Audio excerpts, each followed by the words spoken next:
Hello there, everybody. It's me, Garrett Kidney, the co-host of You've Got to Be Kidding Me on the Voices of Wrestling Podcasting Network. And I am Liam Jones, my full name, and I'm also a part of the Voices of Wrestling Podcasting Network as a co-host for You've Got to Be Kidding Me. We are a TNA history podcast that covers TNA 1 month at a time. We cover all the drama, all the matches, all the Vince Russo nonsense you could ever want in your life. Have you heard of TNA? I bet you have, but would it be funnier if two people made jokes over it the whole time? Probably. So if that sounds like fun to you, check it out on this very Voices of Wrestling Podcasting Network, and Liam will do bits and whatnot. If you're a podcast host, listen up, this one's for you. My name is Allie Jackson. I'm the host of Finding Mr. Height, a dating and relationship podcast that I've been doing for 4 years now, sharing my positive and practical approach to dating that's built on my own life experience. And I wanted to share another experience that I've had, my secret behind monetizing my show. It's called Red Circle, and I was just telling my colleague about how much I love their platform. With Red Circle, not only am I getting a seamless hosting experience, but I also love the support I receive in ad sales. It's not just typical ad sales either. It's targeted opportunities based on my show and my life. And the platform is super simple. You just set your preferences and Red Circle matches you with sponsors that align with your show. You can vet every opportunity and their platform gives you great analytics. More recently too, my Red Circle team has brought me opportunities outside of my podcast on social media to really augment the podcast partnerships, bring them full circle. I just can't recommend them enough. If you want to give it a try, go to redcircle.com to get your free trial. That's redcircle.com for a free trial. This podcast is a member of the Voices of Wrestling Podcasting Network. Visit voicesofwrestling.com to hear the rest of our great podcasts, as well as show reviews, columns, opinions, and updates across the world of wrestling.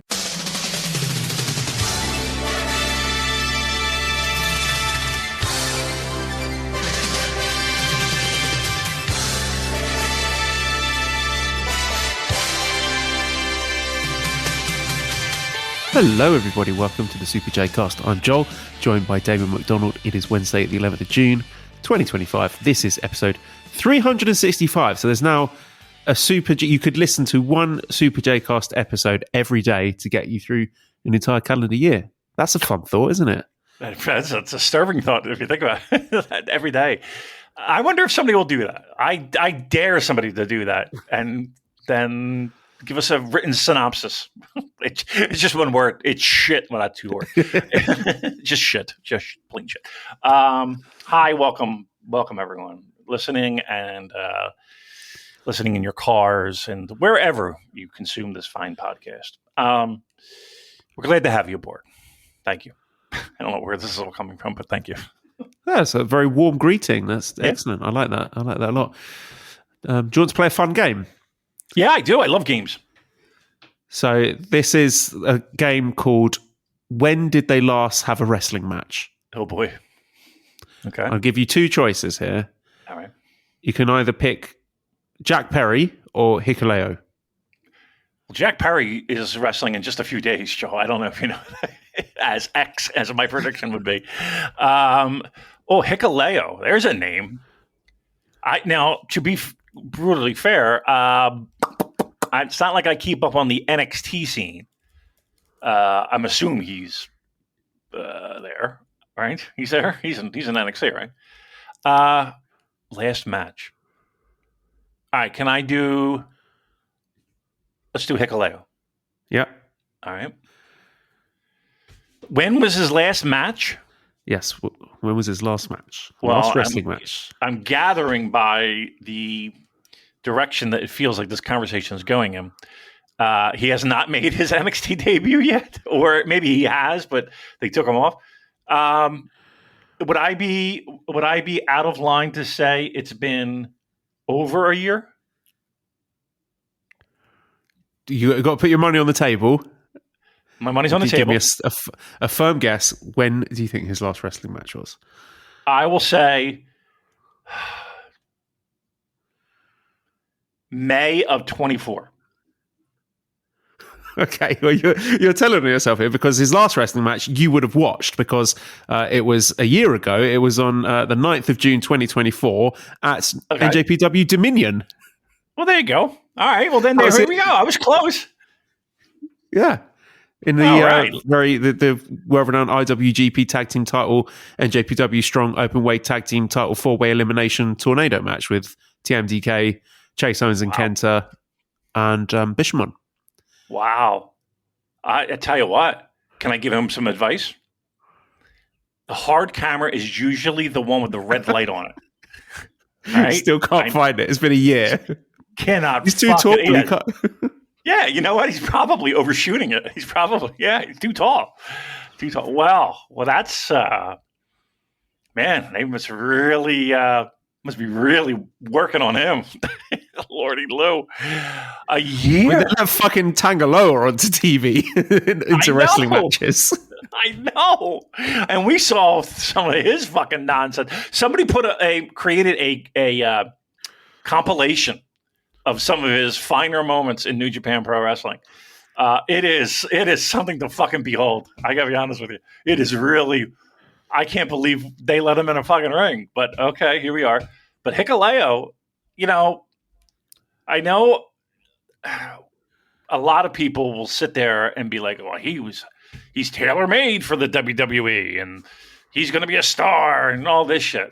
Is he?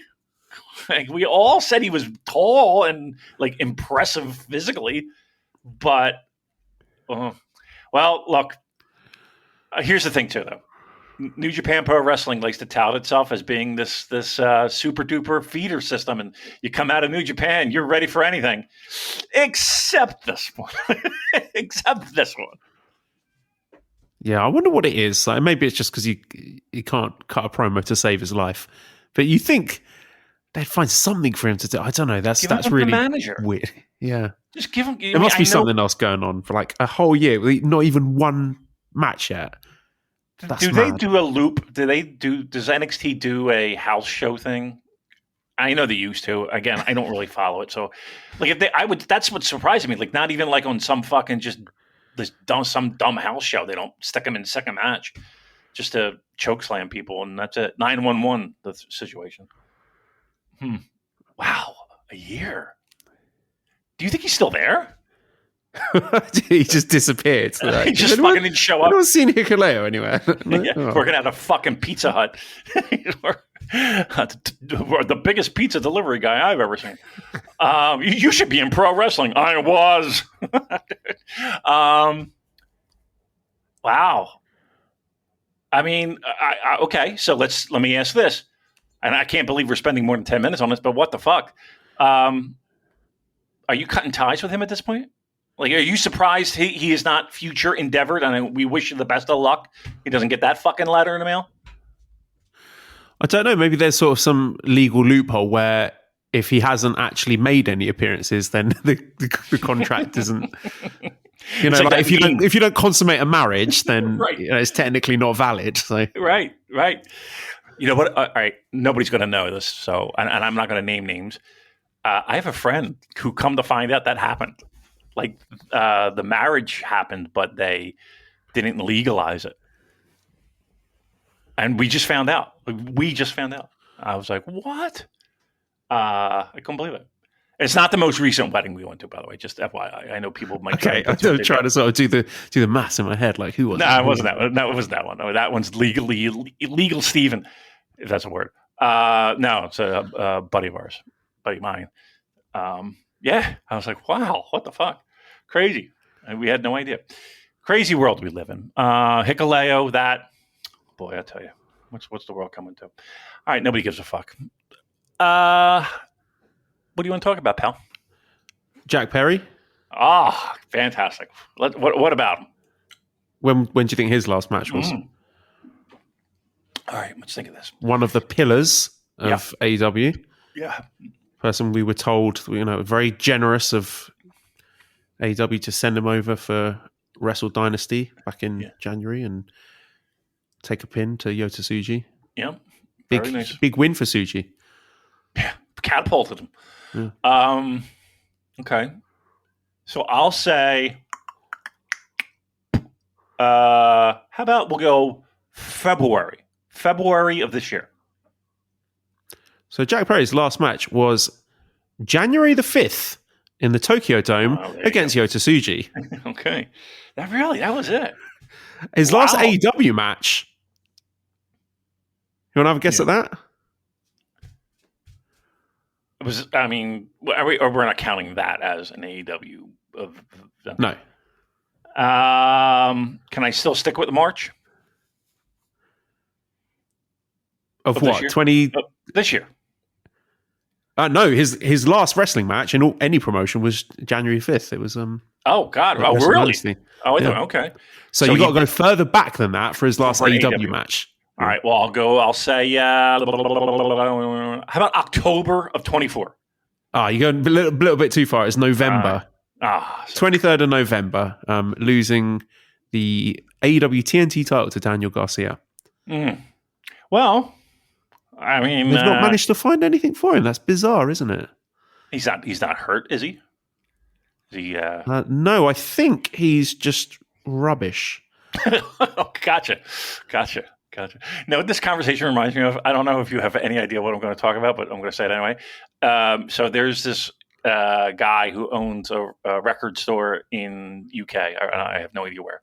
And the kid's behind the camera. And when I say kid, he's probably in his like teens or 20s.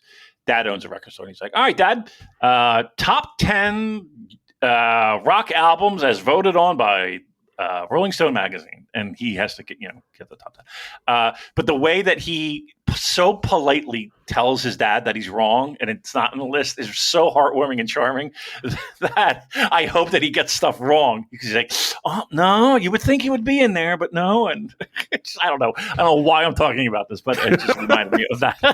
No, I'm not. I'm not going to be polite. We'll be like, no, you got it wrong, you fucking idiot. No, you were very like the way that you kind of comforted me in the I was how off base I was, and to kind of bring me back into the range, remind me of that person. Yeah, of that little I don't know, like fucking what account it is. It's not TikTok. I don't have one of those fucking things. Okay, nobody cares about that either. All right, next.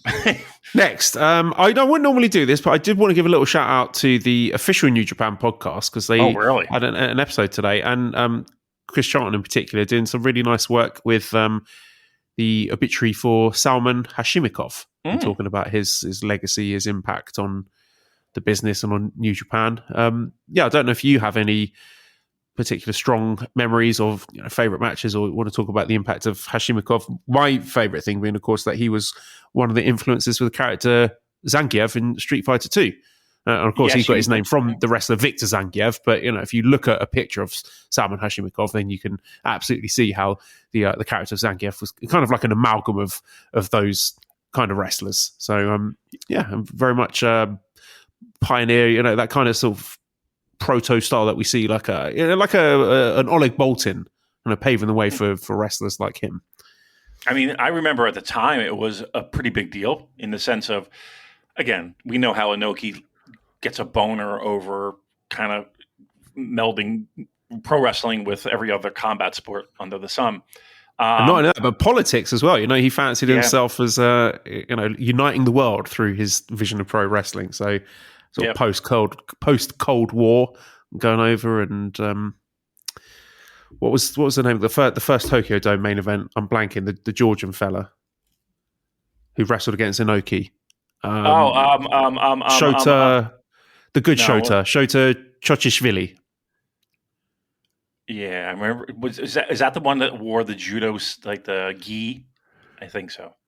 Yeah, it was a no rope MMA style match April 24th, 1989. I've just looked it up.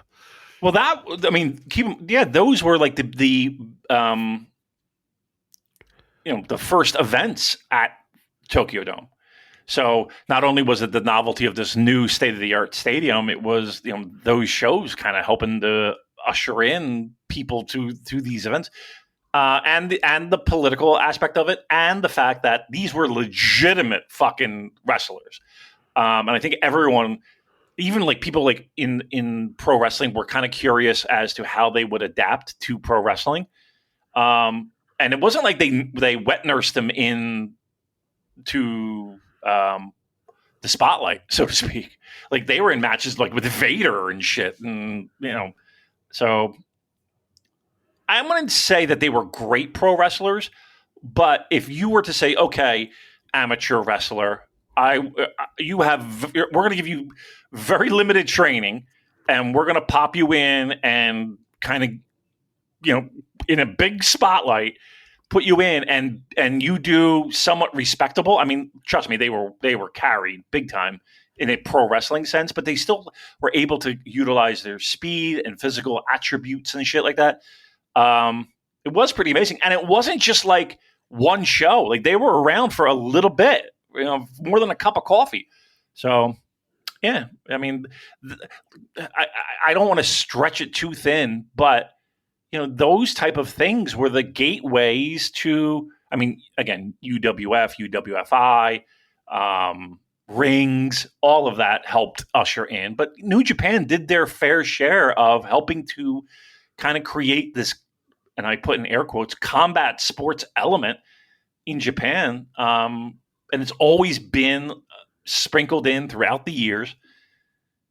I mean, that was a pretty big deal. Like, I just remember getting the Observer and reading about it, and then of course you had to wait like fucking 6 months to see any of it.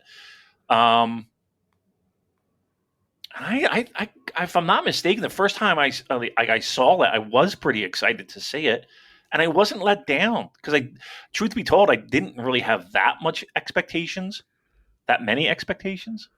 I mean, but it was pretty amazing. It did feel legitimate at the time. So if you're going to give them that, and they stuck around, so it wasn't like just like this one shot. We're going to put in a guy to make us look like we're beating all the combat sports, and really it wasn't that. It was a little bit more drawn out. So I got to give the dude credit for really going into it with very limited knowledge, from what I understand, and actually coming out of it doing fairly well. Oh, well, let's move on to talking about the current landscape of New Japan Pro Wrestling. And just a couple of questions touching base on where we're at with the product as a whole. Now we've had time to digest Best of the Super Juniors and the final. So Factory Direct Marina Navi says, since 2023, Dominion has felt like the coldest major shows of the year. Do you think that New Japan will benefit from restructuring the calendar so Best of the Super Juniors doesn't derail the momentum of title programs after Dontaku? If so, how would you restructure the tour? So have you ever felt that Best of the Super Juniors is a problem with where it is on the calendar? No. So there's part of that statement that I kind of agree with, in the sense that we do seem to take time off from the spotlight of the heavyweights. And it does feel like there's no coincidence that it's right up against G1 season. So it does allow some of the heavies to kind of, at most get fought around in tags. It's like we set up all these programs Yeah. and then forget about them because there's Best of Super Juniors, and then come back to them and they feel a bit stale. Yeah, but I mean, does it take too much to reheat? I know that, we kind of want to ride momentum, especially now when it felt like we had momentum. I guess my next question would be, where would you put it? Where would you put, like, if you were going to move it, where would you move it? Would it be better served, would you rather do World Tag League in the summer and then move Best of the Super Juniors to a winter event? Yeah, I was thinking that maybe Best of the Super Juniors would be a spot you could do in the winter before Wrestle Kingdom, but then would you have the same problem then with your Wrestle Kingdom feuds going? Well, you got that anyway, I suppose, for World Tag League. So, right. I mean, you have your Road to Tokyo Dome shows where you can heat everything up again, but yeah, that could be an alternative spot for it. That would be my only suggestion in moving it. I don't know. Look, it is always a thing of, Fantastica Mania is a perfect example of that, right? Of, oh my God, we're coming off of, the biggest show of the year, and, what used to be Dash being red hot, and, you got these new feuds and the ending of old ones, and New Beginning always seems like a fun show, and, always something exciting coming out of that and going into that, and then you cool off, right? So I don't know. I feel like there's always that element around, but yeah, that would be my only thing. If we were to move it, maybe we would move Best of the Super Juniors to the winter, maybe. And I imagine that Dominion will probably get some G1 announcements. I would think. Now, bearing in mind that we have the New Japan Soul Tour right around the corner, so that's going to begin this Wednesday, so in a week's time, June the 18th in Aomori. And last year, that had the Grade 1 Climax play-in tournament, like the qualifiers. So I suspect on Dominion, I've not heard anything, but they did last year, if I'm not mistaken, at Dominion, they announced the 18 initial wrestlers in the main stage of the tournament, and then I think afterwards they announced the wrestlers that were going to be in the playing tournament, if I'm remembering that correctly. So if we do get the same this year, what are your hopes going into G1 announcements?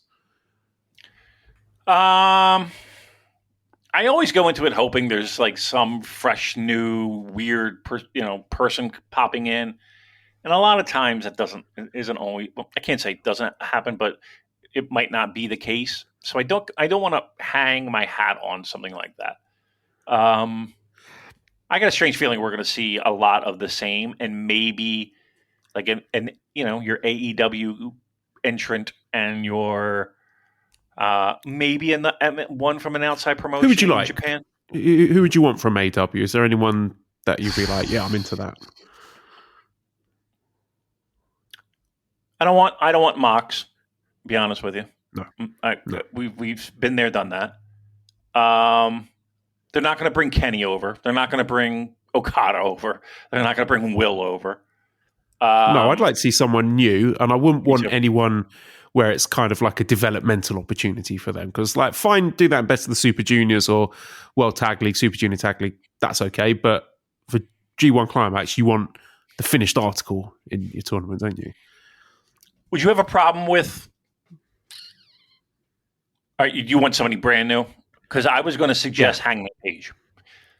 I think Hangman's been away for long enough for it to feel relatively fresh. But I don't know. It looks like he's might be winning their world title soon. I don't know. Didn't he win their big tournament, the Owen Hart thing? Yeah. What do you think, Swerve? I would love Swerve. I think that'd be great. I really enjoyed him when I went to Wembley. Thought he was excellent against Bryan Danielson. Did we hear something about him possibly hopping on board?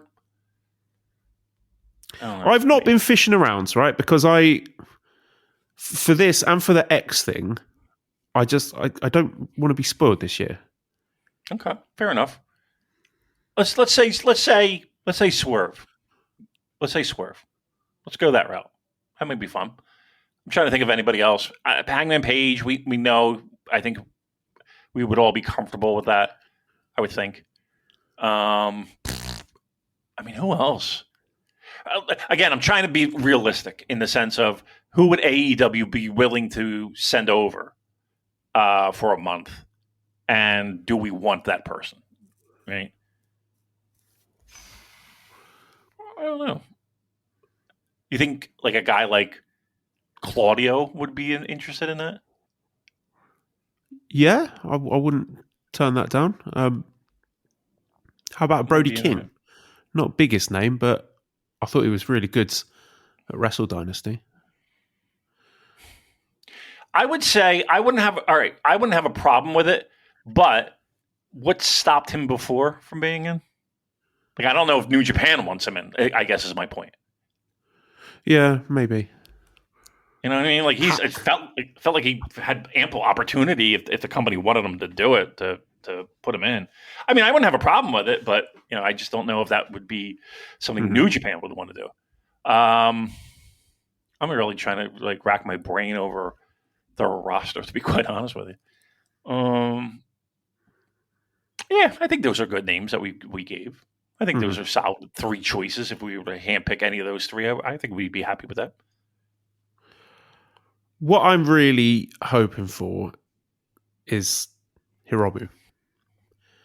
Maybe not even for the initial 18 or whatever that's announced, but him being thrown into the mix for the qualifiers, I think would add a nice bit of excitement to that. I am in full agreement. I kid you not. I like the idea of either the junior heavyweight champion, the best of the Super Junior winner, somebody representing the juniors, because I know we said a million times. I know there's this hard line in the sand, blah blah blah, between heavyweights and juniors, and even if the junior were to be in it, you probably would expect them not to win this. The times have changed. I really feel like you can get away with it. Hiromu would be such a breath of fresh air. I would have zero problem with that whatsoever. Let me ask you a question of a name that we haven't talked about a lot and haven't seen in a while, and I'm just curious to know if you have heard anything, because I have not, on Juan Hinare. My understanding was that he's on the shelf for the rest of the year. It was pretty, it was pretty serious injury he had. So, yeah, I'm not expecting him back. All right. Can't have what you want. I mean, there's other people sort of returning from injury, like Jake Lee. I don't think he will be back in time. Yeah, I'm okay with that one. I don't know. The injury couldn't have come at a worse time, to be truthful. Like it feels like whatever momentum he might have had in, he was in a tag situation. I think that's out the window. I don't know. Would we be excited about Jake Lee making a return to G1? Like, he pops up on the fucking video package. Jake Lee! Are we going to jump out of our seats? I don't know. I'm not feeling that one. Yeah. No. Yeah, I'm not feeling that one. Do you think Takeshita's in? Yes. I would. Let's put it this way. I say yes with an asterisk. I fucking hope so. I mean, and I didn't count that as an AEW guy, but maybe I should have. But even though he is a New Japan guy and he's an everybody guy, he lays claim to all promotions at this point. I fucking hope so. I think it would be a travesty if he wasn't. How about Oiwa and Driller? It will be first time for them. Oiwa, yes. I think you have to with Driller. I think you almost have to. I don't know if he's a slam dunk. He's in. He might be one of those guys that has to go, with the play in, and he'll win. I think. So I think at the end of the day, he's in. But he might be one of those guys that has to, quote, prove himself to get in. Going But I think you have to make that commitment. Like, if you made the commitment to him to say, okay, you're a heavyweight, and okay, we're going to put you in some lukewarm spotlight matches. You got to put him in G1. Now, he might not go over 500, right? He might, lose more than he wins, but I think you have to put him in. And how about some of the guys that were on the fringes and have been in previous years, but in recent years sort of dropped off? I'm thinking guys like Ishii, Taichi, Yoshihashi. Yeah. That's tough, because do you go back on what you've pretty much have said you're not in? Or do you give them a little bit of redemption for losing and not making it in and finding a way for them to get in? Maybe they win their qualifying matches. I can't imagine. Yeah. I don't think you could just say, oh, you're back in now. There'd have to be some sort of justification for it. Right. And I don't know if this year you could sit there and be like, yep, okay, they've had such a fucking outstanding year, and there's no way we can't put them in for any of the three. Honestly, I hate to say it, but I think Ishii probably has the best case to be like, okay, put me in. Like, at least he's been in some pretty big spotlight matches in the States. Does that count? We don't count that? Okay. Personally, I would prefer Taichi in. I can't believe those words that would come out of my mouth if you asked me that, 5-6 years ago. But yep. Here's the thing. I think any of those three, even if they were in, from a pure, okay, give me some solid matches in this tournament, I think all three of them can produce. I just think from a fan how the fuck did they get in and this guy didn't get in kind of perspective, there would have to be some explaining to do. But they could figure it out. That's pro wrestling. Right, last one I'm going to ask you. I know we have discussed this before, but just final take, Tanahashi. He's in. He's got to be in. Last one. Let's milk it a little bit. Let's make some money, kids. Right? Why not? And it would be his last singles matches, possibly for a lot of these towns that they might not make it to before Wrestle Kingdom. Yeah. And here's the thing, though. Physically, it's going to be a fucking just brutal on the guy. But he can do it. If anybody can do it, he can do it. Night 5, night 6 might be a bit of a slog. Might be a little sloppy. And I hate saying he deserves it, but I think you have to put him in. If he's willing to go through it, you have to put him in. You have to. Yeah, I think it would be sort of bordering on promotional malpractice to not ever have the definitive. This is Hiroshi Tanahashi's final G1. Correct. He deserves that. I really feel like of anybody in that promotion, any guy, he deserves that. At the very fans least. Deserve it too. I think the fans deserve a chance to sort of have that send off the same way that they did for a guy like Yuji Nagata, where that was clearly signposted as his last G1, and we had that really nice emotional moment at the end with Bad Luck Fale of all people. But yeah, I think I do think there is value in having that last run for Tanahashi. The interest would be to discuss like how you would book that. Put over the guys that need to be put over, and beat the guys that don't need to be put over. Do you kind of tease that? Oh, he's going to have the miracle run to the final, or yeah, absolutely, you do that. Sure, why not? Now, again, you have to be, you can't just willy nilly it and have him just beat guys that he probably shouldn't beat.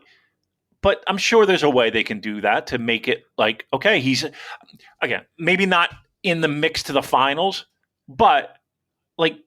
Close, like mathematically not eliminated, right? But the likelihood of it happening being small. Again, just to keep the a little bit of momentum going. Yeah, this year I would have zero problem with that. If you told me that, where it's a little bit unsure of what his standing is, with the company and all that. Yeah, he's losing more than he's winning. But if you can keep him competitive, I think, and make it so that, again, he's beating the people he should beat, and there would be no problem in beating, but doing the right thing, and he sees the value in that, I'm sure, and being the quote president of the company, I'm sure he sees that more than anyone. I think you do. I think you do. All right, well, let's dig into the card itself then. So we are starting off with a kickoff match where we've got all the young lions in action. We've got Katsuya Murashima and Shomi Kato versus Daiki Nagai and Masatora Yasuda. So, I'm curious if any of these guys are approaching the end of their young lion days, if they're going to be heading off for excursion soon. I know Daiki Nagai is everyone's favourite, and he's probably sort of the closest to being the finished article out of the four of them, and his promos are sort of mussy stuff at this point where he's just like shooting on everybody and saying, you're all shit and I'm better than you, fuckfaces. So he's a lot of fun to watch. But Katsuya Murashima is he's my special boy. You always got to have like one special boy out of the young lion classes, and just his like sort of chunkiness and his pudding bowl haircut I find very endearing, and also like the fire and the passion that he's been showing recently. So do you have a favorite out of this crop? Not yet. I like I do like the bowling ball element and his goofy haircut. It's not bad. They're not really like. There's not one guy that I'm like, all right, this guy's going to be clear cut, super duper star. I don't even know if I'm looking at people who are definite mid card guys. I don't even know that. I will say this though. I know people are excited about the idea of excursion because the next step is we're doing something with them. Excursions don't feel like they once were. Like where do you send them at this point? Like where do they go? Mexico?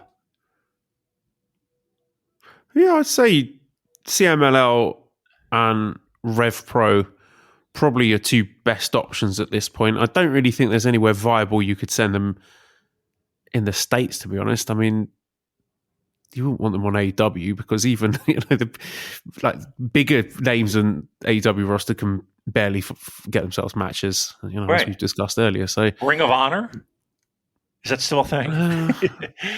Yeah, I mean, I suppose so. I mean, if you can get guarantees about match time, then yeah, Ring of Honor, I suppose, could be an option.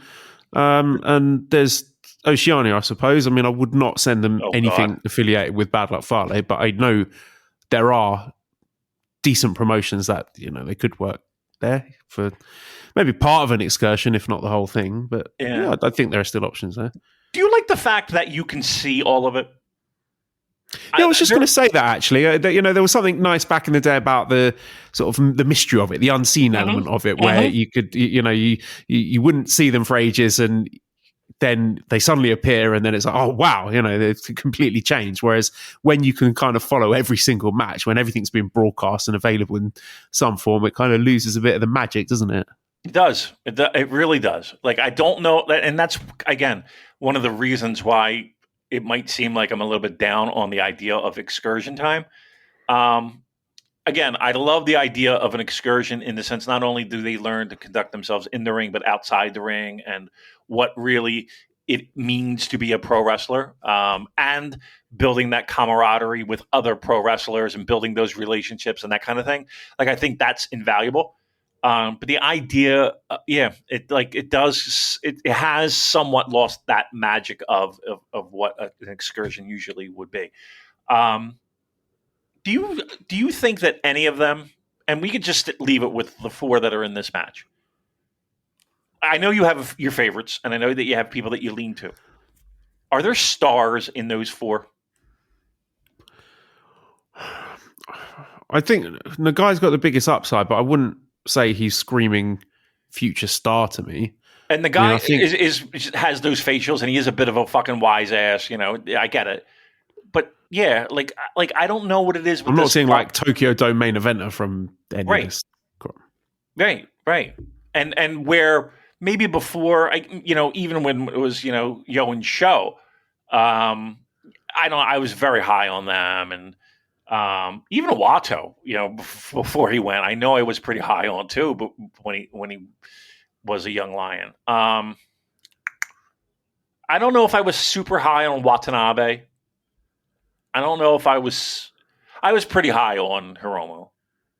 How are you on Show and Yo? I was pretty high when they were young lion. I thought they were. I was.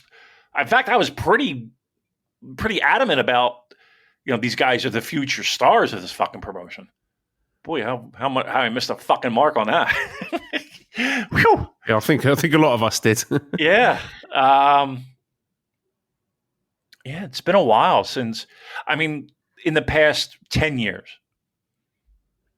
is Hiromu the biggest star that's come out? Is Evil the bigger star than Hiromu? No, I'd say Hiromu is probably the biggest. Yeah. Is that good or bad? Yeah, it's bad because I've talked before about the problem that they've had creating future heavyweight stars.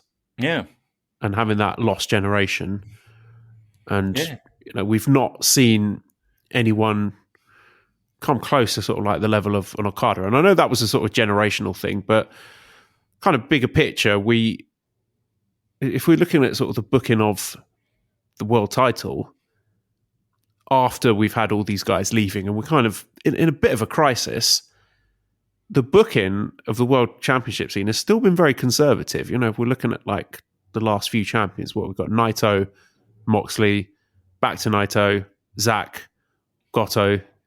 There's not really been, and I felt they kind of missed the boat there. There was Sanada as well. There was that opportunity with when it was Dominion 2 years ago, wasn't it? When Tsuji made his comeback, where they had the chance to be really, really bold and make put the real rocket strap on.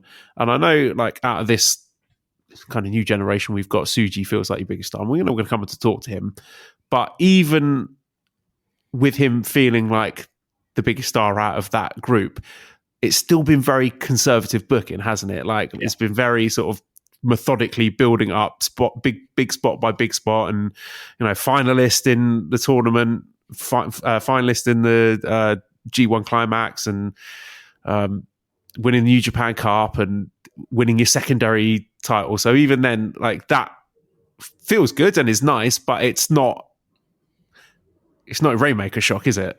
Right. And there's obviously not been a guy coming through that they've felt is at that level yet, which is, it's a little bit of a worry. I mean, I feel the situation is less bleak than it was several years ago now that we have guys like Tsuji and Uemura and Oiwa and, even the foreign people like Oleg Boltin, Callum Newman. I mean, I'll throw that into the mix. I mean, he's got a lot of upside. Your mileage may vary on Gabe Kidd, how long he's going to stick around for. But it feels more healthy than it did, like 3 or 4 years ago. But even so, we are lacking sort of serious star power, aren't we? Because they've not really pulled the trigger on any of these new guys yet. No, not even like a guy like David Finlay. It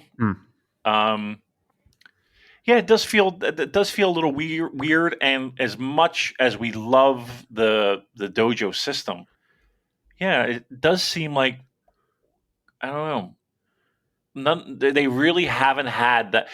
And let's be truthful here. When you have classes that include guys like Naito and guys like Okada and guys, it's hard. But Evil, David Finlay. I don't know if we have, and Tsuji's probably the guy at this point. And again, do I put him in that rarefied air? I don't know if I can honestly do that right now. Maybe given time, right? Maybe a little bit more time is needed. But I don't know if I'm so, looking back on the actual results, I don't know if like it produces those heavyweights like we think they do. Right? Okay, let's get into the first match then, which is a special 8-man tag match. We've got War Dogs team, Taiji Ishimori, Chase Owens, Clark Connors, Driller Maloney, against the House of Torture team, Sanada, Ren Narita, Yujiro Takahashi, and X. The prospect of X, which is Ryusuke Taguchi, just fills me with dread in this instance, because nothing good can come of it, because either it's a shit wrestler that I don't want to see in New Japan, or it's a lateral move where it's a guy who's already on the roster that's just sort of a change of merchandise, or it's a good wrestler that I'm excited about saddled with a shit gimmick being in House of Torture. So I don't like any of this. I'm frightened by it, but also excited by it in equal measure, like sort of looking at a car crash that is about to happen. Yeah, you're going to get hot wax poured on your nipple. It leads to good things, but is it really enjoyable? Come on. It's a big mess, that opening match. A lot of people that we hand wave. Yeah, I've heard like about 10 different theories. It could be this guy, it could be this guy. I don't like any of them. They're all horrible. Yeah, it's really not something. You did lay it out perfectly of, like, the best case scenario is a guy that we really like that's going to be in a shit fucking stable, a shit faction. I guess I'm rooting for a guy that I don't care about, honestly. Like, which is crazy to say, but like I'm probably rooting for a guy that I don't care, that impacts me in no fucking way, showing up and be like, okay, well, good. And then we move on. Jake Lee then? Is Jake Lee the best case scenario then? I'd have no problem with that. Would you? No, that would be okay. Jake Lee it is then. I'm trying to think who are some of the other people that would suggest. I think Evil said something about it. I'm going to try and find exactly what it is that he said. It was John Carroll who was saying something about it was Maybe it's Sean Carroll. Spent a lot of time in Japan. Evil said it's a person that he himself wanted in House of Torture.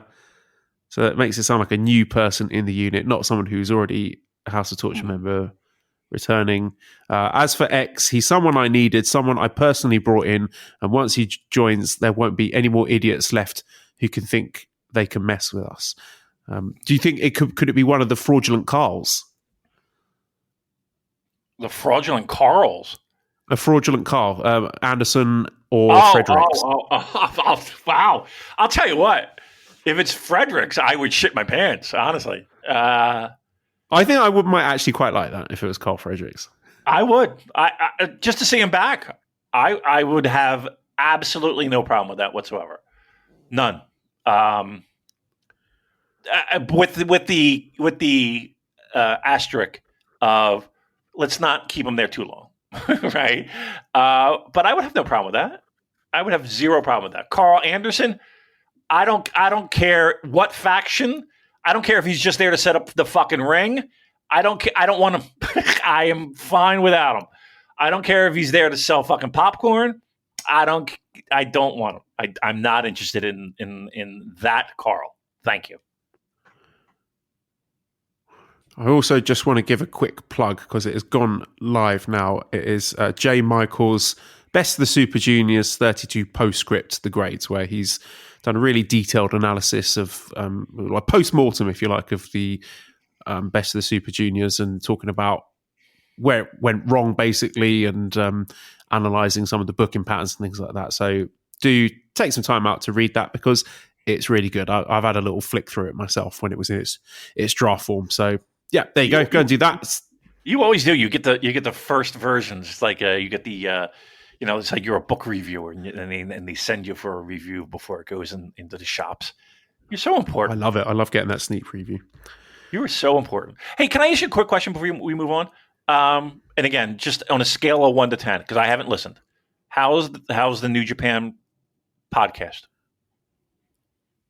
It's good. Yeah, it's definitely worth a listen. I feel it's sort of complementary to the kind of stuff that we do. And I think that's one of the strengths and what I think is quite a healthy landscape in the sort of New Japan podcast sphere. I feel everyone's occupying different lanes. I don't feel there's any pods that are really sort of stepping on each other's toes. Not that, I've always found that kind of a silly concept because it's not like you're only allowed to listen to one podcast on a particular category. I listen to like 3 or 4 different Arsenal podcasts. So, I feel they kind of approach things in sort of more embracing of the kayfabe aspect, and obviously Chris providing the historical insight. That I've enjoyed it. I definitely think it's worth a listen. All right, I'll give it a listen. Do you think Walker's no showing one of the shows? No, okay. You think he's just no call, no show? You think he'd do that? Just leaving Chris Charlton in the waiting room. Yeah, just hello. Is anybody here? Hello. Yeah, I don't forget. I'll never get over it. Thank you. Okay, let's move on. Second match, special tag match, El Phantasmo and Shota Umino versus Yohei Oiwa and Zack Sabre Jr. So I suppose there's a potential here for the winning team to establish themselves as heavyweight tag team championship contenders. And there's a little bit of history with ELP and Shota. It seems like they've sort of got each other's back. There's a bit of an alliance there.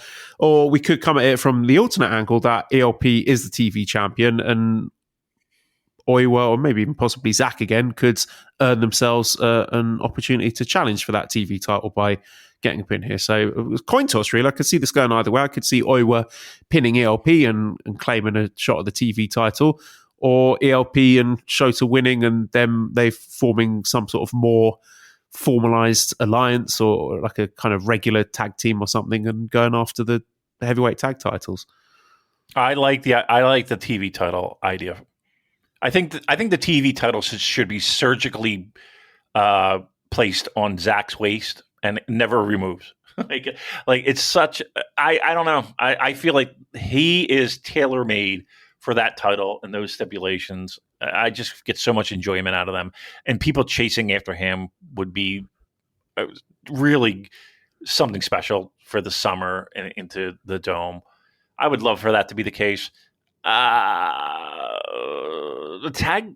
Here's the thing with the tag situation. We forget about the tag titles, and every time they heat them up, they cool them down, and every time they cool them down, they give us a little spark of hope. I don't want that, and more importantly, I kind of don't want that for the TV title. Let's make this a situation where we're establishing someone for the TV title, i.e. Zach, and let's move for there. Wow, so you go back to Zach and not Yep, Oiwa. absolutely. Yep, yeah, I would. I would. So I just 15-minute Zach, good. 45-minute Tokyo Dome main event Zach, not good. I mean, I don't know about not good, but I think Less good. less good. The perfect.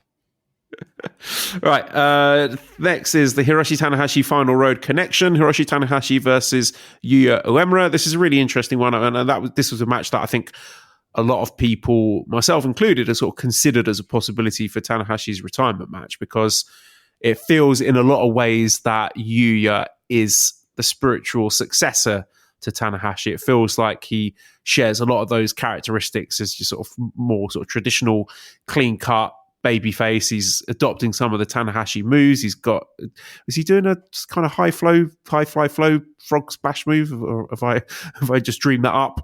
He's doing dragon suplexes, stuff like that. So there are definitely little nods towards Tanahashi, and of course he would be thrilled to have a career half as good as Hiroshi Tanahashi. But yeah, the similarities are definitely there, and I think there's an opportunity here for Tanahashi to kind of pass the torch or anoint Yuya, give him the seal of approval as the guy to lead New Japan forward into the future. So, yeah. I mean, yeah, it's he's one hair extension away from being Hiroshi Tanahashi at this point, right? I would think, like, if we were describing the G1 situation with Tanahashi, like this is the perfect example of putting over a guy that should be put over. Again, do I think this is a torch passing moment? Not super, like, incredibly super duper. We're having confetti thrown and streamers and all that. No, I think that ship has sailed after you have like Chase Owens pinning Hiroshi Tanahashi. There's not much torch left to pass, is there?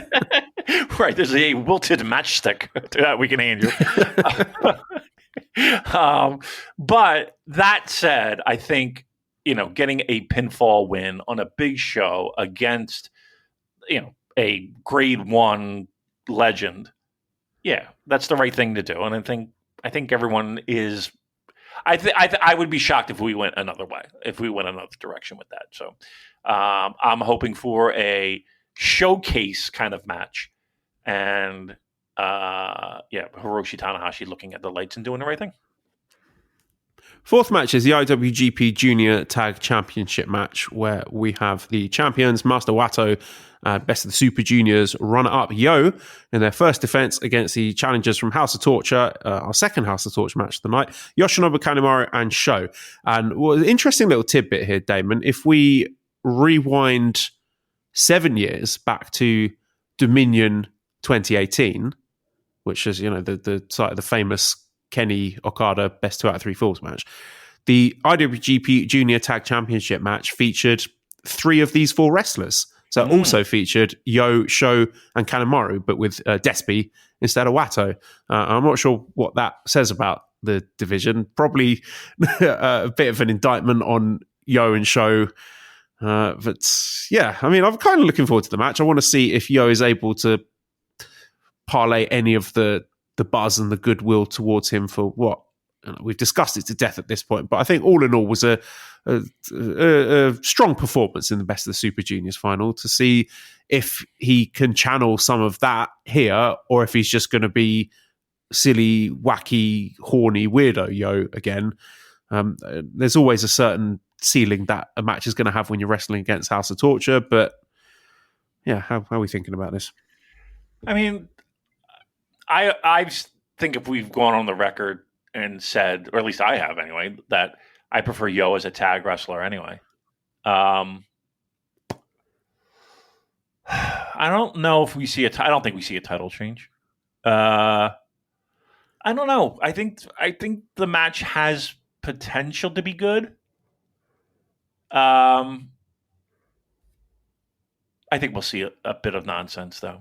I'm a little worried that, especially sandwiched in where they are on this card, I think we are in for a comedy sorbet, if you will. You know what I mean? Like I think we're going to get nonsense in buckets in this match for outside interference, foreign objects. Yeah, I think we're in for a little bit of a bumpy ride on this one. Fifth match, IWGP Tag Championship match, where we have Taichi and Tomohiro Ishii challenging the champions Callum Newman and Goto Khan. And yeah, I was speculating on previous weeks that this could possibly be a vehicle for Taichi and or Ishii to stake their claim to get back into the G1 Climax if they can win the tag championship and say, look, we're heavyweight tag champions. We've beaten two guys who are established in the Grade 1 Climax, or at the very least were in it last year. I deserve to be in it again. So that's an interesting aspect to analyse it from. And also, I just think Taichi and Ishii is a very cool team.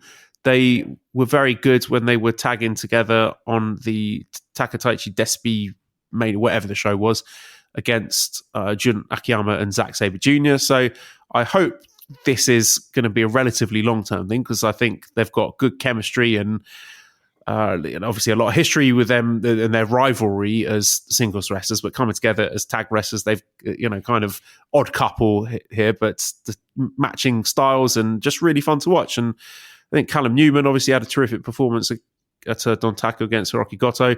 Great Okan, I mean, very inconsistent. You never know which Okan's going to turn up, but I think there's enough ingredients here to be excited about this match and think that they could put on a really good show here. And yeah, look forward to it. I think that there's more upside to an Ishii Taichi tag champs as opposed to Okan and Callum. Don't call me Acura Newman. If you listened last week. I do. I like it gives them. I don't want to just fucking hand wave it and say gives them something to do, but I like the idea of people challenging that kind of mix mash Fire Pro sort of tag team, and I think they could do some pretty interesting things with it. It's their sole responsibility. Like they're already established names. And we can kind of do a little bit more with the tag titles at the same time, I would think. And I just think there's a lot more interesting challengers and match potentials than Okan and Newman.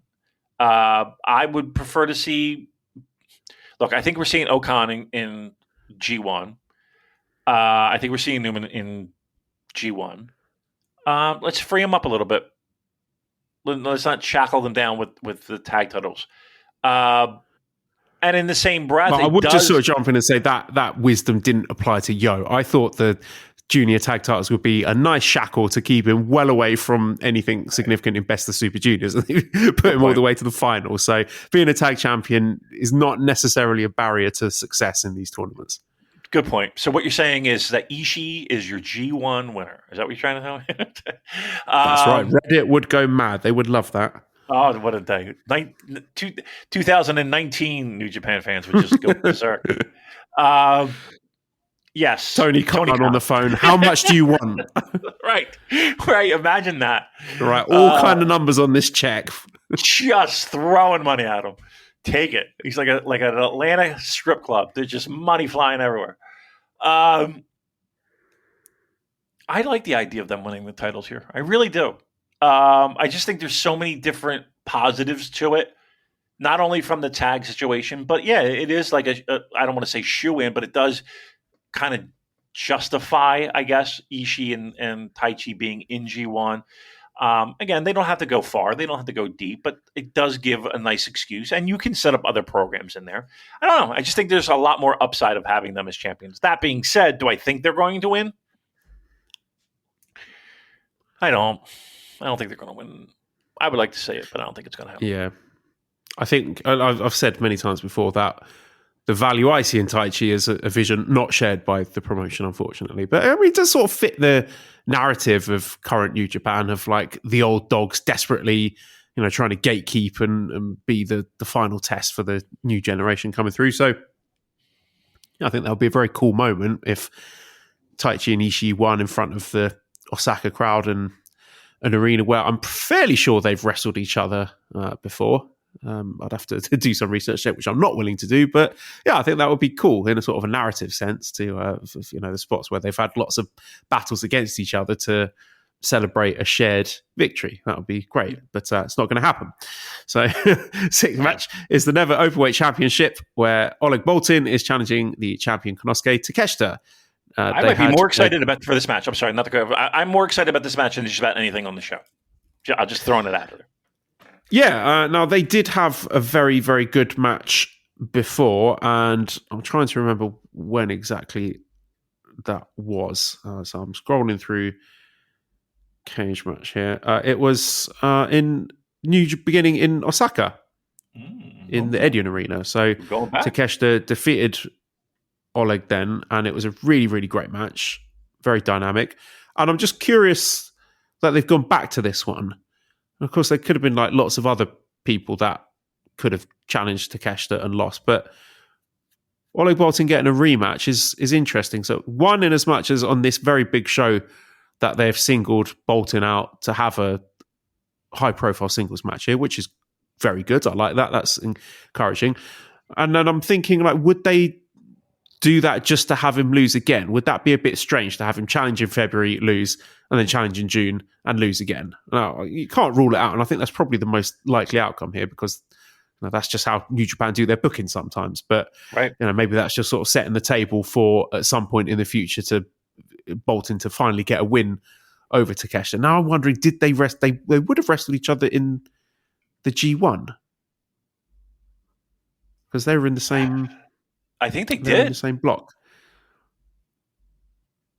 I'm doing more scrolling. Scroll. Yeah. Okay. So yes. So Boltin does have a win over Takeshita. So that was back in August the 10th. So that set up the match. Yeah. They're 1-1 at the moment. So it's a rubber match, which I guess means Takeshita's winning. But it would be really cool if Oleg won. Yeah. Damn right it would be. He feels sort of tailor-made for the Never title, doesn't he? Oh, God, yeah. And then that could be Takeshita losing upwards, freeing him up to go deep in the G1. You read my mind. Like that. I mean, that's kind of what I'm looking for. I'm looking for A, great match. I think we'll get that. B, a guy being elevated with a Never title. I mean, there's a possibility that happens. We have this kind of natural feud now where guys are getting one up on each other in singles matches. We have a legitimate New Japan superstar that will once again level up. I think this match is pretty significant. I really do. I've had this one circled the minute they announced it. I think this match is going to steal the show, and I think some interesting things might come from this. And again, we always love to say losing up. I think I won't be surprised. Now if we love to have the closing, match and the challenger come out, do you think that the next challenger is pulled from this match? The winner of? What, for the world title? Correct. Well, if they're never champion, would it then make sense for the never champion to Why come not? in? I suppose so. I mean, stranger things have happened. To be honest, I would be looking more at the next match, the dog collar chain death match, to be somewhere where a winner could transition that into a title match. Okay, I'm going to tell you why. G1 is. We'll get there. Good. I was going to say G1's right around the corner. So unless they did a title match on the New Japan Soul Tour, which I suppose they could, why not? Then we're kind of running out of time for there to be a match before the G1 takes place. Right. Here's why I feel like when you have like just a flat singles match, and again, I know this is for the Never title, so the chances of this happening probably has been dwindled greatly, but stay with me here. I just feel like at the end of a gimmick match, you shouldn't have even the fucking physical strength to walk to ringside and challenge for a title. Like, I just feel like that's just an end of a feud. Whereas a regular singles match is there to, like, you're killing too many birds with one stone if you have like this gimmick blow off match for a feud, as opposed to a singles match elevating a guy and then they challenge. See what I'm saying? Right, so you are saying that the winner of the dog collar chain death match should not be in a position to that is not an appropriate segue to challenging for a world title. Yes, Okay. and again, I see. But I have nothing to like. I have no historical data to back that up. Right? It's just more of it just doesn't make any sense to me. But okay, again, they can challenge later down the road, but like usually, correct me if I'm wrong. This is a show where we're having a challenge set up later on, right?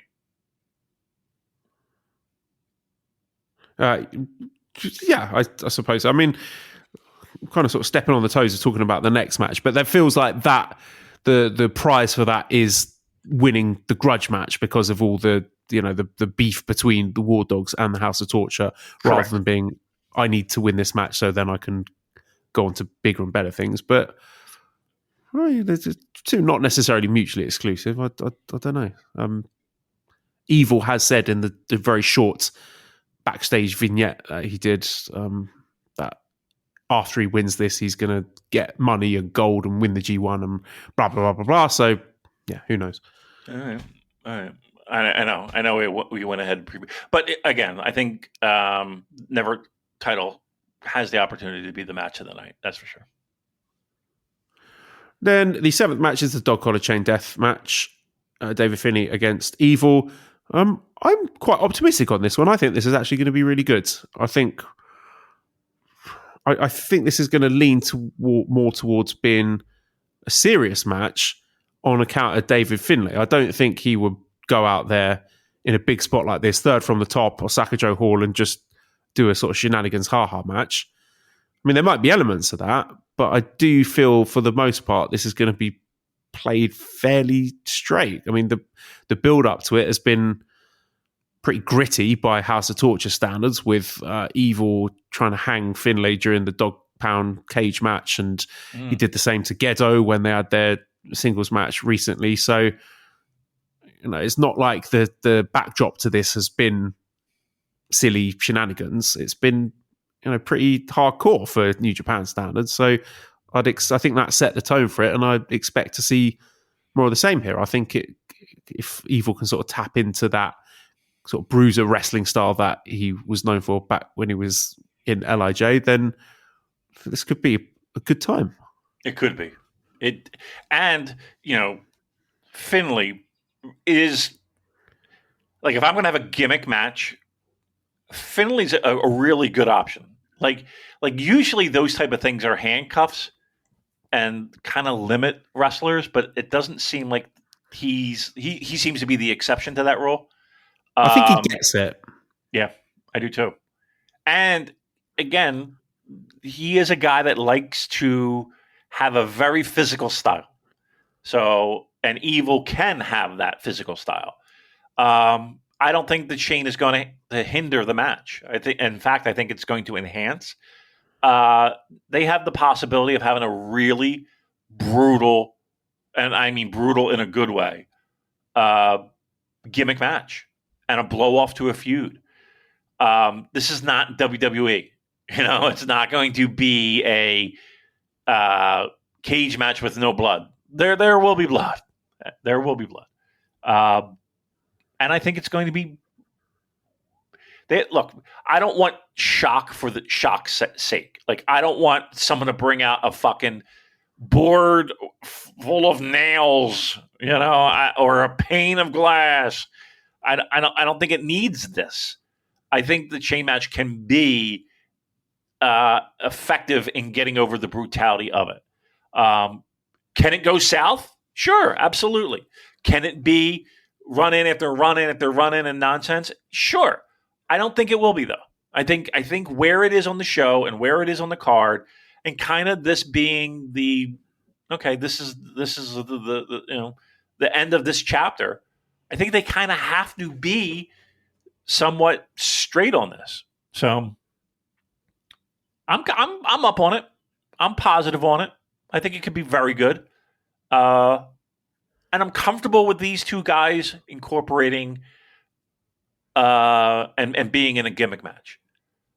And I think people hand wave the idea of people being in these type of matches. I'm comfortable with these two. I'm extremely comfortable with these two. I think the match will be very good. I really do. I'm interested to see who wins this one, because Finlay's lost his last couple of big matches. I mean, I don't know. I feel like he sort of needs a win here.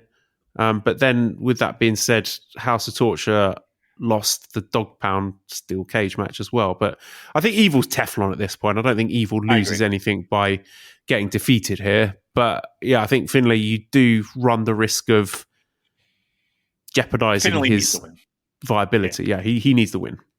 He needs the win. He should get the win, and I think he will get the win.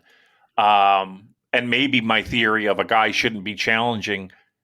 Maybe he is. Maybe he is that guy. I think eventually he's going to be back in that mix. And again, maybe it's after G1, but I think he needs to put an exclamation mark point on this, and I think he will. 8th match is the IWGP Global Heavyweight Championship match, Yota Tsuji against Gabe Kidd.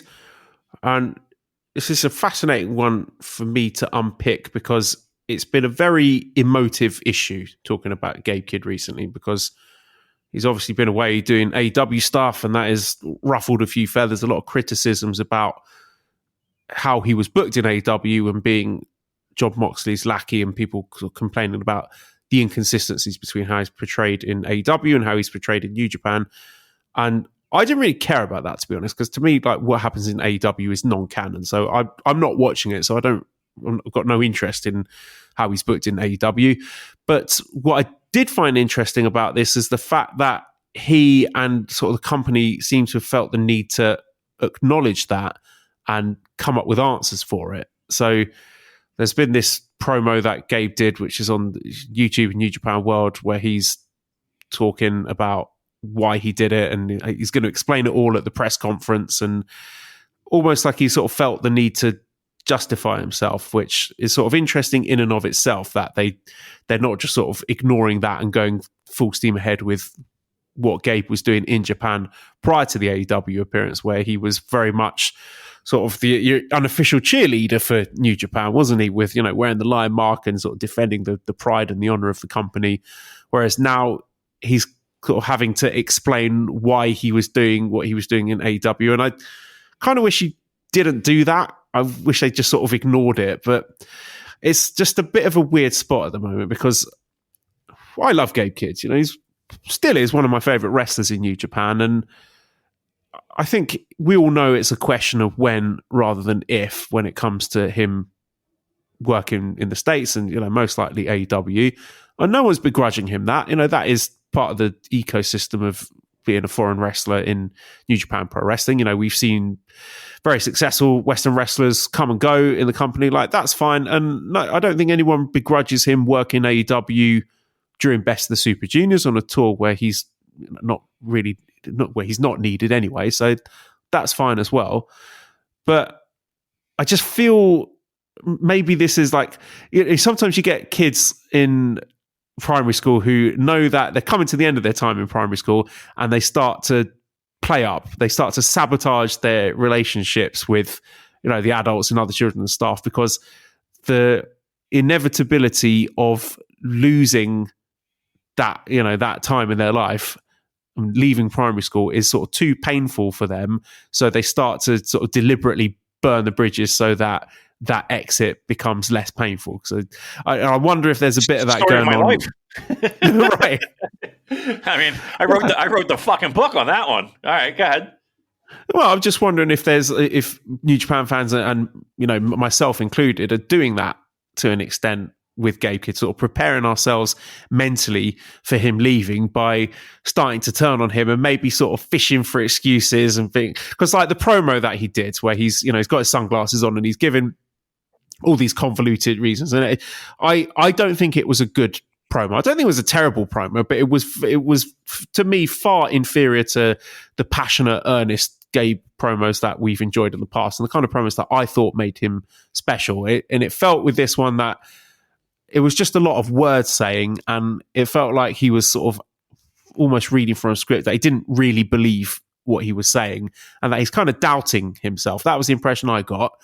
But then, I was thinking, he's totally compromised what made him special in New Japan, and it's all ruined, and it's all gone to shit, and I fucking hate this, rah, rah, rah. But then I started to think, maybe I'm just sort of overanalyzing this because I am upset at the future prospect and likelihood of Gabe Kidd leaving New Japan, and I'm just having a negative spin on it in order to prepare myself emotionally so I don't get upset when he does leave, where, it might be more painful if he's brilliant and I think he's brilliant and I love him and then he goes. So we don't know how long he's going to be sticking around with New Japan for. It could be months, it could be years. And I think I'm kind of in the mindset now where I know, the last match they had was brilliant, and there's no reason why this match shouldn't be great. So I think I just should try to enjoy Gabe Kidd while he is still in New Japan and not sort of microanalyze what he's doing in promos that in all likelihood he was just told, off his probably phone, and be like, right, we need a 5-minute promo in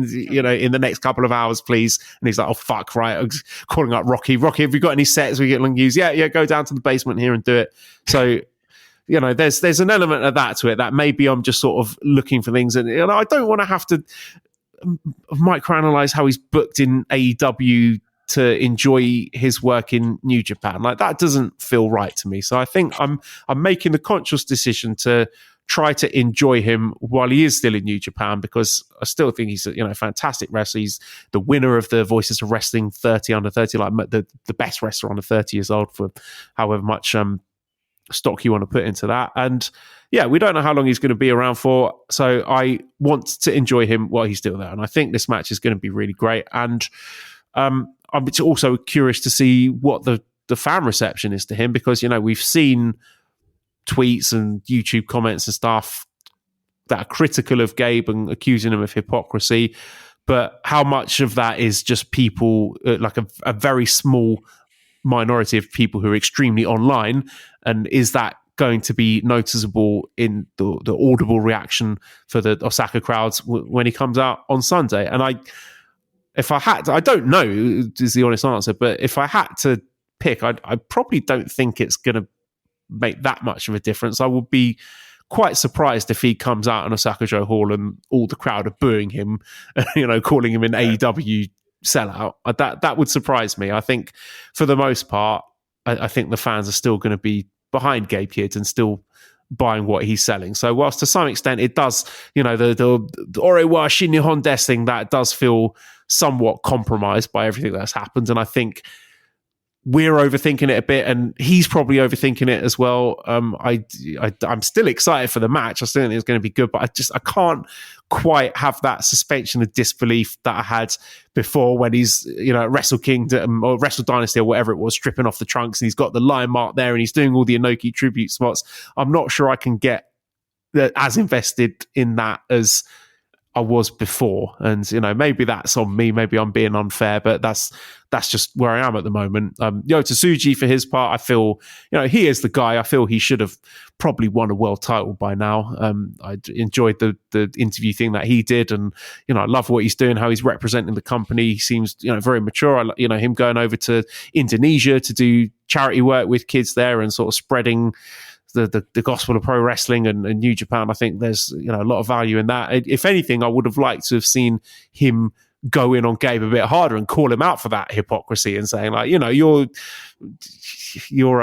wearing the line mark and saying that you're the Shin Nihon Mr. New Japan, but you're sucking at the teat of Tony Khan. You're a fucking hypocrite, da da da. But I don't know, maybe there's some sort of directive from the company saying, don't do that, please. I don't know. Or maybe he just likes Gabe too much to go that personal on him. It's an interesting one. But so there's a lot of waffle from me. I think the match is going to be really good. And I'm possibly looking at this as another opportunity for losing upwards. If Tsuji does lose the title here, then I'll be definitely looking at him as a strong favourite to win the G1, because I think he needs to win that world title sooner, not later. Yeah. I appreciate your honesty on that. Like, I think you hit the mark really hard when it comes to how battered and bruised a New Japan Pro Wrestling fan is. And the I just don't want to get hurt again. I don't want to have my heart broken. Well, I mean, as dramatic and as the comedic effect that was, it's the truth. It's true. It's honest, and there's I don't know if there is a fan base that has gone through as much as a New Japan Pro Wrestling fan. And I think all the people that might hand wave and giggle and think that it's preposterous and all that kind of goes out the window when Okada leaves, because no one in their right mind thought that was even on the table, let alone it happened. Apart from you. You called it before anyone else did. No, I appreciate you saying that. Thank you.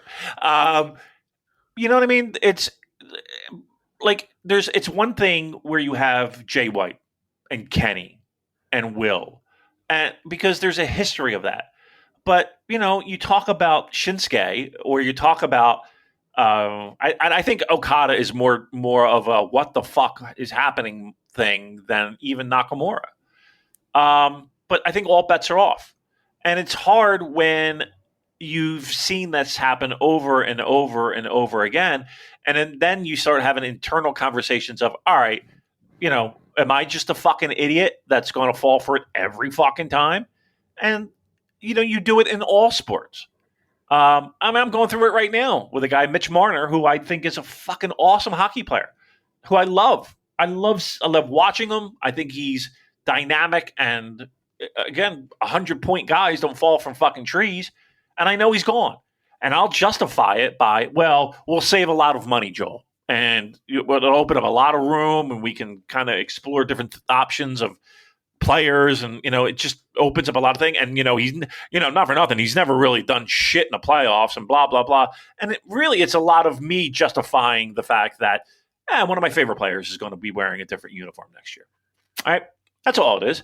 And there's a lot of that when it comes to New Japan Pro Wrestling fans. And when you see the dance that he's doing with AEW, and again, the timing of it makes perfect sense. We'll never be pissed off at a wrestler for not cashing in when somebody's writing a check. Go for it. But the problem is that a lot of the things that we latched on to were things that helped justify us following this product. Right? He was hitting all the soft spots that, were and saying all the right things. And again, he's a pro wrestler. No big deal. There is a lot of that. So I'm with you. I'm with you on that. And I hear when you say those things, because I think there's a lot of people that are right there with you. We don't want to see it. We know in the back of our minds that it's just a matter of time, and we're trying to enjoy those moments. But even then, it's like, is that enjoyable? Knowing, it's like knowing someone that you love has a terminal illness. You're trying to savor the moments, but I mean, maybe that's a terrible analogy, but you get my point. Because the two really aren't comparable, but you get my point. You see where I'm going. Or a relationship that is not like a summer romance or something. Yep. The sex is great, but this is not your future wife. Yep. Come August, late August, you're going back to school, right? Summer loving had me a blast. Met a girl crazy for me. I watched that film when I was younger. The bit at the end. I may have said this before, but where is it? Sandra changes her appearance and comes out with all the black leather and everything. As a child, when I watched that, I thought that was a different character. So the message I took away from that is that he ditched the sort of the nice innocent shy girl and had just hooked up with some random biker chick who had not appeared in the film up until that point. Just out of nowhere, this bad girl shows up, and the way they does it, Joel's like, "That was a weird ending, Mom. What happened? What the fuck?" I never expected that. Grease. What a movie. I remember I went to see Superman, the first original Christopher Reeve Superman, and I got outvoted. We went to go see Grease, and I don't know. I wasn't really into it as a youngster. Oh, but it still sticks with you, huh? It still sticks with you. Met a girl crazy for me. Danny Zucco. All right, well, we went off the rails. Sorry about that. We got a main event, don't we? There is, yes. IWGP World Heavyweight Championship match, Hiroshi Goto against Shingo Takagi. And again, very emblematic of what I was talking about earlier. We've got this, dare I say, illusion of this exciting new youth movement, but actually, when push comes to shove, it's quite conservative at the top of the cards. Although, your mileage may vary on that, but Hiroshi Goto and Shingo Takagi main eventing Dominion, we're not exactly pushing the boat out here, are we? It seems like a very kind of safe choice as a Dominion main event. And I don't have a problem with it. I'm enjoying Goto's run very much, and I think that the tricky thing here is them trying to find the right point to transition it to a new champion where you can sort of maximize that and not run out the goodwill. And not to say that I think we are close to that point, but it's coming, right? It's on the horizon. Yeah. It's not a million miles away. And Shingo, whilst the idea of kind of Shingo with a fresh coat of paint sort of touching into kind of his sort of bullying persona that he had to great success in Dragon Gate and leaning into that a bit more and being sort of more heelish is exciting relative to the Shingo that we've had for the last 2 or 3 years. I don't know if that is necessarily where we want to go. Heel Shingo is now New Japan champion. I'm not sure that's the right move either. I'm not sure that's heading in the right direction. I think no. So whilst there's a part of me that would have a lot of interest in seeing a fresh coat of paint for Shingo, maybe new faction, possibly some sort of heel turn. I don't think that's going to happen because I just think there have been so many things where I think, New Japan could do something really interesting and exciting here, and they never do. So I'm just looking at all these things. They could do this here. They won't. They could do this here. They won't. And, I'm just waiting for all these exciting things to happen that we know are not going to happen. So we're probably just looking at another defense for Goto. But the match should be good. They're going to hit each other really hard, and we're into that. But yeah, I'm just trying not to let fantasy booking be the enemy of what should be a very good wrestling match. That's it right there. You nailed it. You did nail it. And the only other thing that I will add to that is this. I don't think there will be a title change, nor should there be. But we have to really start thinking about, okay, where are we going with this now? I understand everyone's feeling really good about Hiroshi Goto, and he's been a stabilizing and, dare I say, unexpected force at the top of the card, right? But you're right. We're while it's not knocking on our door, you can see it over the horizon.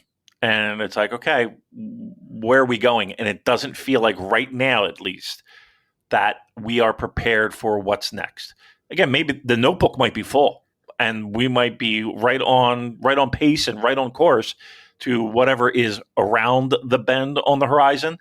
I don't know if anybody sees it yet. And I think people are starting to get a little bit antsy. That said, we do have G1 that we have to get through.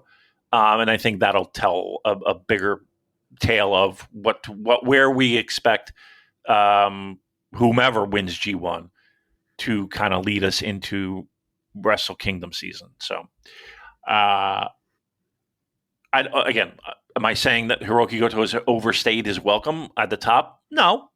Do I think this title defense is very conservative? Yes. Do I expect a title change here? I don't. But I'm very curious as to, we can't do this again, I guess is my point.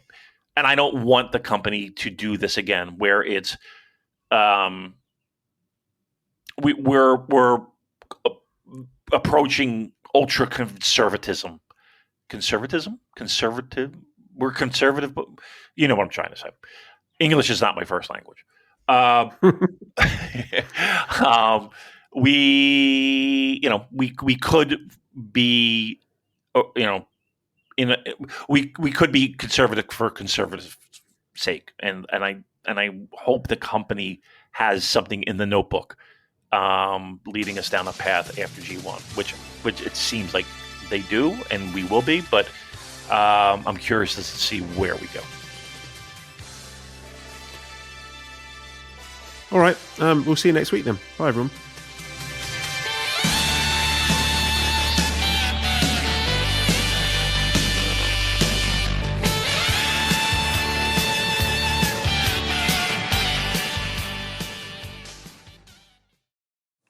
Hey everybody, my name is Jesse Collins, and I want to tell you all about my show, The Gentleman's Wrestling Podcast, here on the Voices of Wrestling Podcast Network. On The Gentleman's Wrestling Podcast, we do a thorough analysis on the biggest issues and trends within the pro wrestling industry. We talk a lot about pro wrestling media, we talk a lot about fan culture and wrestling's place within general pop culture, and we talk about the broader influences that are shaping the way we discuss and analyze the pro wrestling industry. We've had some of the brightest minds in the pro wrestling intelligentsia on the show, including WrestleNomics host Brandon Thurston, both Rich Craich and Joe Lanza from the Flagship Wrestling Podcast, Trevor Dame from the Through the Years podcast, and a whole lot more. This isn't a show for hot takes. It's not a show recapping the latest episode of television. This is a show focusing on the biggest topics in pro wrestling and doing a deep dive on the real stories behind the surface level analysis you might find elsewhere. The Gentleman's Wrestling Podcast is available wherever you get your podcasts, and we'd really appreciate it if you gave us a try. Thanks. If you're a podcast host, listen up, this one's for you. My name is Allie Jackson. I'm the host of Finding Mr. Height, a dating and relationship podcast that I've been doing for 4 years now, sharing my positive and practical approach to dating that's built on my own life experience. And I wanted to share another experience that I've had, my secret behind monetizing my show. It's called Red Circle, and I was just telling my colleague about how much I love their platform. With Red Circle, not only am I getting a seamless hosting experience, but I also love the support I receive in ad sales. It's not just typical ad sales either. It's targeted opportunities based on my show and my life. And the platform is super simple. You just set your preferences and Red Circle matches you with sponsors that align with your show. You can vet every opportunity and their platform gives you great analytics. More recently too, my Red Circle team has brought me opportunities outside of my podcast on social media to really augment the podcast partnerships, bring them full circle. I just can't recommend them enough. If you want to give it a try, go to redcircle.com to get your free trial. That's redcircle.com for a free trial.